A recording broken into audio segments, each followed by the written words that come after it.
మతోన్మాదానికి సంబంధించిన విషయంలో మతోన్మాదము, ఉగ్రవాదము, ఈ హింస వీటికి రాజ్యాధికారానికి ఏమన్నా అవినాభావ సంబంధం ఉంటుందా?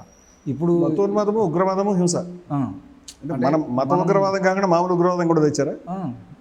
అంటే ఉగ్రవాదం అంటే ఇప్పుడు ఎట్లా ఉంది అని అంటే ఉగ్రవాదుల్ని చూయించి ఓట్లు తీసుకోవడము, ఓట్లు అడుక్కొని రాజ్యాధికారంలో రావడము, లేదనంటే ఈ మతోన్మాదాన్ని చెప్పి రాజ్యాధికారం అనుకోవడము.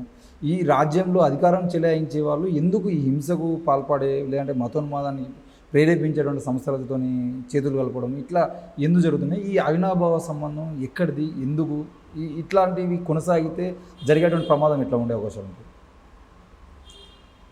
మన భారతదేశం యొక్క ప్రత్యేక పరిస్థితులు, ప్రత్యేకమైనటువంటి ఏర్పాటు కూడా మనం ముందర మాట్లాడుకుంటే మనకి మతోన్మాద వ్యతిరేక పోరాటం ఎందుకు ఇంపార్టెంట్ అని మనం అర్థం చేసుకోగలుగుతాం. ఇప్పుడు ప్రపంచంలో ఉండే దేశాలు వేరు, భారతదేశం వేరు.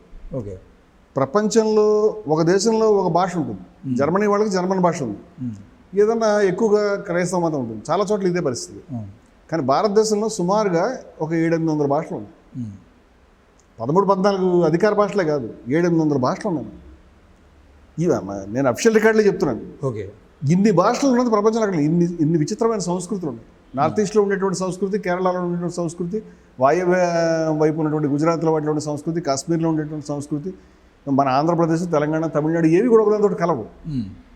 చాలా కాలం క్రితం ఉమాభారతి ఏం చెప్పిందంటే సోనియా గాంధీని ఎక్కిరించడానికి నేను విజయవాడలో రాశాను, నువ్వు భారతీయులు ఎట్లా అవుతావు, కర్వా చౌత్ అనేటువంటి పండుగ నువ్వు చేస్తావని. కర్వా చౌత్ మేము తెలుగు కూడా ఎవరు చేయలేదు, ఇప్పుడు వినలేదు. మేము భారతీయులు కాదన్న డౌట్ వచ్చింది. ఆవిడ తెలుసుకోవాలి ఈ విషయాన్ని. మనకు విభిన్నమైన సంస్కృతులు ఉన్నాయి, అలాగే మతాలు ఉన్నాయి. బహుశా ప్రపంచంలో ఎన్ని మతాలు అన్నీ ఇక్కడ ఉన్నాయి, ఒక్క మతం కూడా వేడలేదు. ఇది కూడా ఎక్కడ ప్రపంచంలో లేదు. ఇప్పుడు దీన్ని ఈ గివెన్ సిచ్యువేషన్లో మనం ఎలా హ్యాండిల్ చేద్దాం అనేటువంటి సమస్య.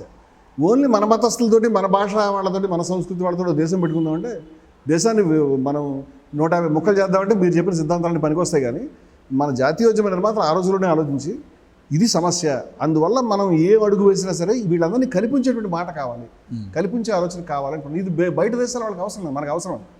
మతోన్మాదం ప్రపంచవ్యాప్తంగా కూడా సమస్య. మతోన్మాదం మన భారతదేశానికి కాదు, వరల్డ్లో బిగ్గెస్ట్ థ్రెట్ అది మతోన్మాదం అనేది. కానీ భారతదేశానికి సంబంధించిన సమస్య ఏ విధంగా అంటే, ఇప్పుడు హిందూ మతాన్ని అభిమానించేటువంటి వాళ్ళు, హిందూ మతం అంతరించిపోతుందేమో అని వర్రీ అయ్యేటువంటి వాళ్ళు, యూత్ అమాయకులు వీళ్ళంతా కూడా. హిందూ వాళ్ళు కన్వర్షన్స్ చేస్తున్నారు, వీళ్ళు బాంబులు వేస్తున్నారు, వీళ్ళు దుర్మార్గులు అని ఫీల్ అవుతున్నటువంటి వాళ్ళు ఎవరైతే ఉన్నారో వీళ్ళు అర్థం చేసుకోవాల్సిన విషయం అంటే, అవునన్నా కాదన్నా భారతదేశంలో మైనారిటీ ఉంది. ముస్లింలు చూస్తే 18 కోట్లు, 20 కోట్లు, 10 కోట్లు అంత లెక్క చూస్తే ఉంటారు. ఇది భారతదేశం ప్రపంచంలోనే అత్యధిక ముస్లిం జనాభా ఉన్నటువంటి దేశాల్లో అది 4వ దేశమో 2వ దేశం ఇది అవుతుంది. ఇండోనేషియా నెక్స్ట్ మనమే అనుకుంటాం. It's the biggest. మనం పాకిస్తాన్ అంటే మన దగ్గర ఎక్కువ ముస్లిమ్స్ ఉన్నారని తెలియదు వీళ్ళకి. ఎంతమంది ముస్లిమ్స్ ఉన్నారు. వీళ్ళని నువ్వు ఇలా చుమ్మంతకాళి చేసి మాయం చేయలేవు, నువ్వు అనుకున్నట్టు గర్వాప్సీలు చేసుకోలేవు. ఇంపాసిబుల్ అది. అంటే నీకు అది పరిష్కారం అనే అర్థంలో చెప్పట్లేదు నేను. This is impossible. నువ్వు ఈ అవునన్నా కాదన్నా మనం అంతా కలిసి బ్రతకాలి.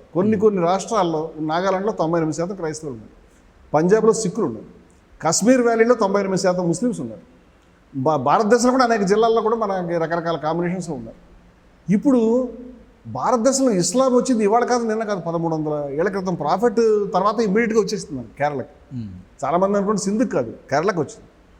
ఇస్లాము మనతో 1000 ఏళ్ళ నుంచి ఉన్నప్పటికీ కూడా గత 30-40 సంవత్సరాల నుంచి క్రితం వచ్చినట్టుగా ఏది ఇప్పుడు ఈ రాబోయే 20-30 ఏళ్ళలో వాళ్ళు మెజారిటీ అయిపోతారు, మొత్తం దేశంలో హిందువులు చచ్చిపోతారు అనేటువంటి ఒక భయాన్ని పబ్లిక్లో వ్యాప్తి చేశారు.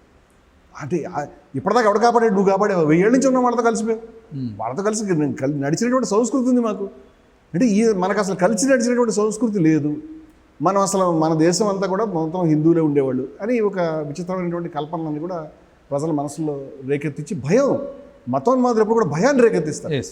అలాగే ముస్లిం మతోన్మాదులు కూడా మన కొంపలు మునిగిపోయినాయి, మనం బతకలేము ఇక్కడ అని వాళ్ళకు కూడా భయాన్ని రేకెత్తిస్తున్నారు. మేమంటే ఒక ఈ రూమ్ ఉంది, మనం అందరం కలిసి ఉన్నాం అనుకుంటే, ఒక 4-5 ఫ్రెండ్స్ కలిసి రూమ్ తీసుకుంటే, నువ్వు నేను మనకందరికి కూడా సమానంగా ఉండాలి, మనందరం కూడా ఈ బాత్రూమ్ వాడుకోవాలి, మనం అందరం కూడా ఈ అద్దం వాడుకోవాలి అనుకుంటే కలిసి ఉండగలుగుతాం. కానీ లేదు, మీ ఇద్దరు కూడా మీరు కింద బయటికి వెళ్ళి పడుకోవాలి, ఈ రూమ్లోనే ఉండాలి, సమానంగా మీరు మళ్ళీ అద్దె కట్టాలి అని చెప్తే ఉండలేదు. అంచేత భారతదేశంలో ప్రజలందరికీ సమానమైనటువంటి హక్కులు, సమానమైన పద్ధతి ఉండాలి. ఈ దేశం అందరిదై ఉండాలి, ఏ ఒక్కళ్ళది హిందువులు కానీ ముస్లింలు కానీ కావడానికి వీల్లేదు. అలా అయిన మరుక్షణం భారతదేశం కూలిపోతుంది, చీలిపోతుంది. నేను హిందూ మతం వాళ్ళు చాలాసార్లు చెప్పాను, మాకు కాశ్మీర్ అక్కర్లేదు, మాకు నాగాలాండ్ అక్కర్లేదు, లేకపోతే మాకు పంజాబ్ అక్కర్లేదు అని మీరు రాసేవాడు. మీ దేశంలో ఇవన్నీ వదిలేసుకుంటారు. అలాగే నార్త్ అండ్ సౌత్ సమస్య కూడా వస్తుంది మాకు మళ్ళీ. అవును. అంచేత ఈ సమస్యలన్నీ మీరు అర్థం చేసుకోవడం లేదు. అలాగని ఎవరైనా దాష్టికం చేసినా, ఎవరైనా తప్పుడు పని చేసినా అందరూ కలిసి ఉండాలనే ఉద్దేశంతో కాదు. మేము ముస్లిమ్స్కు సైతం చెప్తున్నాం, హిందువులకు సైతం చెప్తున్నాం, క్రైస్తవులకు సైతం చెప్తున్నాం. కలిసి ఉండడానికి, భారతదేశం ఉనికిలో ఉండడానికి, మన దేశం కాపాడుకోవడానికి, జాతీయ సమైక్యత నిలబెట్టుకోవడానికి ఏకైక మార్గం ప్రజల మధ్య ఉన్నటువంటి మతోన్మాద భావనలు తీసేసి వాళ్ళలో ఒక సామరస్యపూర్ణటువంటి వాతావరణం తీసుకురావాలనేటువంటిది ఆలోచన. దీంట్లో సో మెనీ ఫ్యాక్టర్స్. హిందూ మతోన్మాదులు ప్రచారం చేస్తున్న అనేక విషయాలు, ముస్లిం జనాభా పెరిగిపోతుందా, ముస్లింల్లో మతోన్మాదం ఎక్కువ ఉందా, అలాగే ముస్లిమ్స్ ప్రచారం చేస్తున్న విషయాలు, అలాగే క్రైస్తవులు ప్రచారం చేస్తున్న విషయాలు, ఇవన్నీ కూడా డిబేట్ చేసి వీటి మీద ఒక సిద్ధాంతం తయారు చేసి మాట్లాడాల్సిన అవసరం, అడ్రస్ చేయాలి. దురదృష్టం ఏంటంటే మతోన్మాదం మీద పోరాడుతున్న వాళ్ళ దగ్గర ఈ సమాధానాలు లేవు. వాళ్ళు ఏ భయాలు వ్యాప్తి చేస్తున్నారో దానికి సంబంధించి అడ్రస్ చేయట్లేదు. ఇది బేసిక్ ప్రాబ్లం. దీని సిద్ధాంతం తయారు కావాల్సిన అవసరం. ఇక ఉగ్రవాదం అని చెప్పేసి మీరు అన్నారు. ఇప్పుడు ఉగ్రవాదం అంటే టెర్రరిజం అనేటువంటి అభిప్రాయంతో మీరు చెప్తున్నారు. నాకు తెలిసి భారతదేశం అత్యంత ఎక్కువ ముస్లిం జనాభా కలిగి ఉంది. అంటే ప్రపంచంలో ముస్లిమ్సే ఎక్కువ టెర్రరిజాన్ని పోషిస్తున్నారనేటువంటి ఒక అభిప్రాయం వచ్చింది. ఒక అభిప్రాయం కొంత వాస్తవం కూడా ఉంది, కాదన్నా కూడా ఏం లేదు దాన్ని. కానీ అత్యధిక ముస్లిం జనాభా కలిగి ఉండి అత్యంత తక్కువ టెర్రరిస్ట్ యాక్ట్స్ ఉన్నటువంటి దేశం భారతదేశం విషయం అది తెలియదు. ఓకే. ప్రతిరోజు మీరు పాకిస్తాన్ పత్రికలు చదివితే, మీరు చదువుతారు, నేను చదువుతాను, పాకిస్తాన్ పత్రిక చదివితే పరిశీలనకి ఓకే చదివితే ప్రతిరోజు బాంబు దాడి జరుగుతుంది అక్కడ. ముస్లిమ్సే ఉన్నారు అక్కడ, ఎవరు లేరు. అంతా కలిపి మైనారిటీలు అంతా కలిపి 1.3% కూడా హిందువులు ఉన్నారు, ఇంకో 1.3 క్రైస్తవులు ఉన్నారు, చాలా తక్కువ ఉన్నారు. 97% మంది ముస్లింలు ఉండడం తర్వాత ముస్లిం సురక్షితంగా ముస్లిం కాపాడుకోవడానికి పెట్టారు దేశాన్ని. కానీ ప్రతి చోట మహమ్మద్ ప్రవక్త యొక్క జన్మదిన ఊరేగింపులు జరుగుతాయి, మిలాదున్ నబీ, ఆ ఊరేగింపులు మీద బాంబు దాడి జరుగుతాయి. భారతదేశం అక్కడ జరుగుతాయి. అక్కడ ఉన్న ప్రతి దర్గా మీద బాంబు దాడి జరిగింది. ఒక్కడు ఎవడు మిగలలేదు. వాయవ్య సరిహద్దు రాష్ట్రాల నుంచి సింధు దగ్గర నుంచి పంజాబ్ దాకా జరిగినాయి. భారతదేశంలో జరగలేదు. అంచేత ప్రపంచంలో చాలా చోట్ల ఆశ్చర్యపోయారు. ఈవెన్ అమెరికన్స్ కూడా ఒకసారి అడిగారు, ఏంటంటే ఇంత తక్కువ ఎలా జరుగుతున్నాయి మీకు అని. ఎందుకంటే మనలో ఉన్నటువంటి ఒక సహనము, మన సంప్రదాయాలు, మన జాతీయోద్యమం తీసుకొచ్చింది. మొట్టమొదటి నుంచి మన దేశంలో ఉన్నటువంటి ఈ సహనశీలత ఏదైతే ఉన్నదో, ఈ మతాల మధ్య సంప్రదాయాలు ఉన్నాయి కాబట్టి వాటిని చెడగొట్టడానికి హిందూ ముస్లిం మతోన్మాదులు ఇద్దరు కూడా వాళ్ళ వేగంగా ప్రయత్నం చేస్తున్నారు. దీన్ని అర్జెంటుగా ఆపాలనేది మేము కోరుకుంటున్నాం. అంటే ఈ వాతావరణం పొల్యూట్ కాకుండా, పాయిజనస్ కాకుండా కాపాడాలి. దానికి సంబంధించిన వ్యూహాలు అనుసరించాలి. దానికి సంబంధించి మతస్థులను అడ్రస్ చేయాలి, మతస్థులను ఆర్గనైజ్ చేయాలి, వాళ్ళతో మాట్లాడాలి, మతంలో ఉన్నటువంటి విలువలు మాట్లాడాలి. హిందువులు ముస్లింలు మేము హిందూ మత సంస్థలని జై భారత్ ఉద్యమంలో మేము ఏర్పాటు చేసుకున్నాం. ముస్లిం మన Hindus for plurality and equality, HPE అనే ఒక సంస్థ ఉంది మాకు. ఓకే. వాళ్ళు బహుళత్వము సమానత్వము కోసం నిలబడే హిందువులు. ఓకే. అంటే మతంలో ఉందని చెప్పేవాళ్ళు, దాని గురించి నిలబడేవాళ్ళు. అలాగే ఇంకా మాకు బాగా సన్నిహితంగా జయభారత్ కార్యకర్తలు పనిచేసే అన్నమయ్య కళాక్షేత్రం ఉంది. అన్నమయ్య గృహసాధన సమితి అనే పేరు మీద మేము గుళ్ళకి వెళ్ళి 11.5 లక్షల సంతకాలు. అన్నమయ్య గుడి కూలిపోయింది, ఆ ఇల్లు అన్నమయ్య ఇల్లు తిరుమలలో ఉన్నది కూల్చేశారు ప్రభుత్వం వాళ్ళు. ఇప్పుడు కాదు, చాలా కాలం అయింది, సుమారుగా దశాబ్దం దాటిపోయింది. దాన్ని మళ్ళీ అక్కడ కట్టాలని మేము 11.5 లక్షల సంతకాలు చేయించి అన్నమయ్య గృహసాధన సమితిని ఒకటి ఏర్పాటు చేశాం. దాని గురించి ఒక రథయాత్ర చేసాం. ఇట్లా మేము హిందువులను ఆర్గనైజ్ చేసే పని చేసాం. హిందూ సమ్మేళనం ఒకటి ఏర్పాటు చేసాం. విద్వేషం అసమానత్వాలకు వ్యతిరేకంగా హిందూ సమ్మేళనాన్ని ఏర్పాటు చేసాం. విద్వేషం అసమానత్వాలకు వ్యతిరేకంగా, దాని పేరే. ఓకే. 50 మంది అత్యంత పెద్ద, మీకు ఓన్లీ కాషాయమును మామూలు బట్టలు కాదు, నార బట్టలు మాత్రమే కట్టుకుని గోచీలు పెట్టుకుని సాధువులు తీసుకొచ్చి, ఓన్లీ నార. అసలు హిందూ మతంలో ఎన్ని సంప్రదాయాలు ఉన్నారో తెలియదు. నేను చాలాసార్లు చెప్పాను, జై శ్రీరామ అనకపోతే నువ్వు హిందువే కాదు, జై శ్రీరామ్ అనకుండా ఉండేటువంటి చాలామంది ఉన్నారు. జై శ్రీరామ్ అనేటువంటి నినాదాన్ని అంగీకరించినటువంటి వాళ్ళు కూడా హిందువులు చాలామంది ఉన్నారు. ప్రధానమైన స్రవంతులు ఉన్నాయి, పెద్దవాళ్ళు ఉన్నారు. దయానంద సరస్వతి అవతారవాదాన్ని ఒప్పుకోలేదు, పురాణ హిందూయిజాన్ని ఒప్పుకోలేదు. నేను అవన్నీ చెప్పాను చాలా ఇంటర్వ్యూస్లో. అంచేత డిఫరెంట్ స్ట్రీమ్స్ ఉన్నాయి. అలేఖ్ బహిమా అనేటువంటిది మాకు, మా HPE సంస్థకి అధ్యక్షుడైనటువంటి వ్యక్తి అలేఖ్ బహిమా అనేటువంటి ఒక హిందూ సంప్రదాయానికి సంబంధించిన వ్యక్తి. వాళ్ళు విగ్రహారాధన చేయరు, కులాన్ని పాటించరు, కింది కులాలకు సంబంధించినటువంటి ఉద్యమం అది.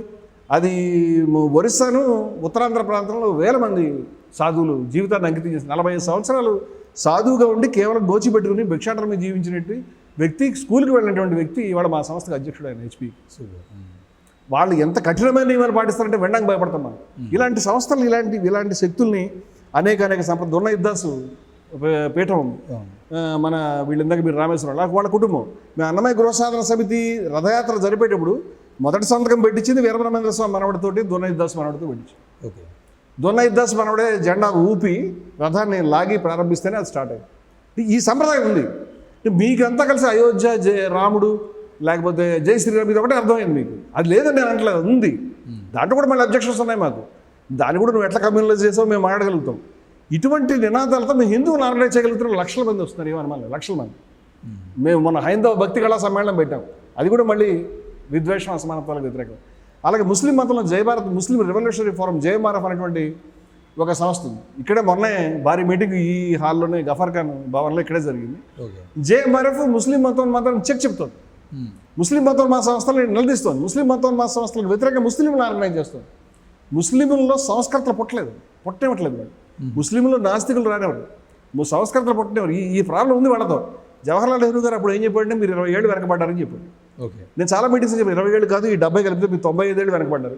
ఇంకా 95 కాదు, మీరు ఇక్కడ ఉండట్లేదు, వెనక్కి వెళ్తున్నారు. ఇంకా వెనక్కి వెళ్ళాలి, ప్రవక్త కాలం వెళ్ళిపోవాలనుకుంటారు వాళ్ళు. మనకి ఇస్లాంలో అనేక సంప్రదాయాలు ఉన్నాయి. ఆ సంప్రదాయాలన్నింటినీ ధ్వంసం చేస్తూ ఉన్నారు. మన భారతదేశంలో కన్వర్షన్ కావడానికి భారతీయులే కన్వర్ట్ అయ్యారు. ప్రధానమైనటువంటి కారణం నాకు తెలిసి ఓకే కొంత బలప్రయోగం జరిగింది, జరగలేదనడం తప్పది. కానీ ప్రధానమైన కారణం ఏంటంటే సూఫీ సిద్ధాంతం. ప్రధానమైన కారణం అంటే సూఫీ గురువులు, దర్గాలే కారణం. ఇప్పుడు ఈ దర్గాలకు వ్యతిరేకంగా ఉండేటువంటి సలాఫీ సిద్ధాంతం 1980s నుంచి ఇస్లాంలోకి వచ్చేసింది. అది ఇవాళ మన ముస్లిమ్స్ అందరికీ కూడా ఈ సలాఫీ సిద్ధాంతం బాగా వంటపట్టింది. అంచేత వాళ్ళు మాట్లాడేది వేరే మాట్లాడుతున్నారు. బరేల్వీ ముస్లిమ్స్ ఇవాళకి కూడా భారత ఉపఖండంలో 80% వాళ్ళే ఉన్నారు. సంప్రదాయం అదే. అంచేత ఈ బరేల్వీ ఇస్లాంని మనం కాపాడుకుంటే చాలా మనకు దాన్ని ఏమంటారంటే మతోన్మాదాన్ని చెప్పచ్చు. ఇలా మా దగ్గర స్పష్టమైనటువంటి విధానం ఉంది. దాని మీద మేము మాట్లాడతాం, దాని లోతుకు వెళ్ళి ఎవరు ఏంటి ఈ ఇంటర్వ్యూ సరిపోదు ఈ విషయాలు సబ్జెక్టులు మాట్లాడతాం. అలాగే ఇన్ని సంవత్సరాలు మేము ఏర్పాటు చేస్తాం. ఓన్లీ మతోన్మాదం మీద పోరాడడానికి జయభారత్ ఉద్యమంలో నాకు తెలిసి ఒక 6-7 సంవత్సరాలు ఇదే పని. మన జయస్వామి గారిని ఒక 4-5 రోజుల క్రితం కలిసాము. వారు ఏం చెప్తున్నారు, వారి అభిప్రాయాన్ని లేకపోతే వారి ప్రతి మాటలను నేను అంగీకరిస్తాను కాదు. మేము వెళ్ళి వారికి చెప్పింది ఏమిటంటే కింది కులాల వాళ్ళు హిందూ మతాన్ని నిలబెడుతున్నారు. మీరు గమనించండి, కింది కులాల వాళ్ళు ఊళ్ళలో భజన సంఘాలు పెట్టుకుని నడుపుతున్నారు. ఓన్లీ బ్రాహ్మణ క్షత్రియులు నడుపుతుందని అనుకోవద్దు. ఈ భజన చేసేటువంటి వాళ్ళు ఒక యాక్టివిటీ అది. ఈ యాక్టివిటీలో ఎంగేజ్ చేయడం ద్వారా మీరు హిందూ మతం ఇంకా నిలబడుతుంది. కానీ వాళ్ళు ఏమి రివార్డు పొందలేదు, వాళ్ళు ఇంకా నష్టపోయారు. మనం ఆదుకోవాలి, వాళ్ళతో మాట్లాడాలి. అంచేది ఇటువంటి సంస్థలు మేము తీసుకొస్తాం. దాని గురించి ఒక మీటింగ్ కూడా మేము అనుకున్నాం. మా విజయశంకర్ స్వామి, నేను ఇంకా చాలామంది మిత్రులు హెచ్పి తరఫున వెళ్ళి ఆయనతో మాట్లాడినప్పుడు మా డిఫరెన్స్ ఆఫ్ ఒపీనియన్ చెప్పి ఆల్రెడీ నేను జిఎస్ స్వామి గారి మీద ఒక వీడియో పెట్టున్నాను. ఏమనంటే శ్రీభాష్యంలో ఇలాంటి అసమానతను రేకెత్తించే అంశాలు ఉన్నాయి, మీరు మా ఛానల్లో వెతికి కనిపిస్తుంది. ఈ శ్రీభాష్యాన్ని మీరే ప్రింట్ చేస్తున్నారు, సమతాముక్తులు మీరే చెప్తున్నారు. శ్రీభాష్యాన్ని విత్డ్రా చేసుకోండి, తప్పని చెప్పండి, ప్రక్షిప్తం చెప్పండి, ఖండించండి, లేకపోతే ఈ విగ్రహమైన సమతాముక్తి కాదని చెప్పండి. మా ఉద్దేశం ఏంటంటే ఇది తప్పై ఉంటుంది, మీరు ఖండించబడిపోతుంది. నేను వారి దగ్గర కలిసినప్పుడు కూడా అయ్యా మీరు విన్నారో లేదో చూసారు నాకు తెలియదు, మేము ఇలాంటి వీడియో పెట్టాము మీ మీద. నేను మొహమాటలా కూడా చెప్పాను, మేము విద్వేషం అసమానతలు వ్యతిరేకంగా ఉన్నాం. అలాగే ఓన్లీ శ్రీ వైష్ణవం కాదు, ఇన్ని రకాల స్రవంతులు, శైవం కానివ్వండి లేకపోతే బయట ఉన్నటువంటి అనేక స్రవంతులు ఇవన్నీ హిందూ మతమే. ఈవెన్ దేవుడి విగ్రహం పూజించినటువంటి వాళ్ళు కూడా హిందువులు ఉన్నారు, వాళ్ళు కూడా భక్తి ఉంది. ఈ అన్ని స్రవంతులు మేము కలుపుని వెళ్తున్నాం. హిందూ మతాన్ని ఒక ఫ్రేమ్లో కుదించే ప్రయత్నం మేము అంగీకరించాం. మేము దీన్ని హిందూ మతాన్ని ఒక స్పష్టమైనటువంటి ఫార్మాట్లో పడ్డా మేము యాక్సెప్ట్ చేయం. మేము అడ్డం నిలబడతాం. జై శ్రీరామ్ అనకపోతే హిందూ కాదంటే నేను ఫస్ట్ అడ్డం నిలబడతానని నేను చెప్పాను. మేము హిందువులో ఓడు కాదండి, నేను విగ్రహ పూజ చేయను, నేను భక్తుడు కాదు, నాకు భక్తి తెలియదు, నాకు నేను అజ్ఞాయవాదిని, నేను విషయం బాగా చెప్తాను. హిందూ సమ్మేళనంలో ప్రధానమైన ప్రసంగం నేను చేశాను. అక్కడ నిలబడి నేను ఇదే చెప్పాను, నేను భక్తుడిని కాదు, నేను రాముడినో కృష్ణుడినో లేకపోతే అసలు దేవుడిని కూడా నేను ఊహించుకోలేను, నేను అజ్ఞాయవాదిని, కానీ నేను హిందువుని, నువ్వెవడు కాదని చెప్పడానికి నేను ఋగ్వేదాన్ని తీసి చూపిస్తాను, ఉపనిషత్తులను తీసి చూపిస్తాను, ప్రధానమైనటువంటి వాదాలు ఉన్నాయి మనకి. అంచేత హిందూ మతాన్ని సంకుచితపరిచే, కేంద్రీకరించే, సెంట్రలైజ్ చేసేటువంటి విధానంగా మేము అడ్డం. ఇదంతా కూడా మతోన్మాదాన్ని అడ్డుకునే ప్రయత్నాలు, న్యూట్రలైజ్ చేసే ప్రయత్నాలు కొన్ని శక్తుల్ని. ఇంత పెద్ద వ్యూహం అనుసరిస్తేనే మనం మతోన్మాదాన్ని చెప్పగలుగుతాం.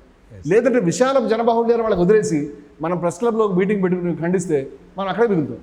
వాళ్ళేమో నిజాం కాలేజీ గ్రౌండ్స్ నింపుతున్నారు, మనమేమో ఇక్కడ 10-20 మందితో మిగిలాం.